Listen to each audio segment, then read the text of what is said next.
وضو آدمی کو بعض عبادتوں مثلا نماز یا قرآن مجید کے حروف کو چھونے کے لیے طہارت سے ہونا چاہیے۔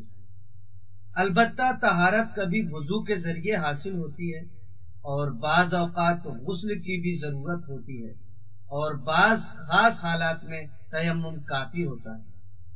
وضو کرنے کے لیے پہلے ہمیں نیت کرنا چاہیے، یعنی اس بات کی طرف توجہ رہے کہ خدا کی خوشنودی حاصل کرنے اور نماز پڑھنے کے لیے وضو کر رہا ہوں۔ اس کے بعد اس پانی سے جس کے لیے لازمی شرائط ذکر ہوئے ہیں پورے چہرے کو دھوئیں، اس کے بعد داہنے ہاتھ کو دھوئیں، پھر بائیں ہاتھ کو دھوئیں اور ہاتھ میں باقی رہ جانے والی تری سے سر کے ایک حصے کا مسح کریں۔ پھر اس کے بعد ترتیب کے ساتھ داہنے ہاتھ سے داہنے پیر کا اور بائیں ہاتھ سے بائیں پیر کا مسح کریں۔ وضو میں اعضاء پر چلو سے پانی ڈالنا ضروری نہیں ہے، نل کی ٹوٹی سے بھی استفادہ کیا جا سکتا ہے۔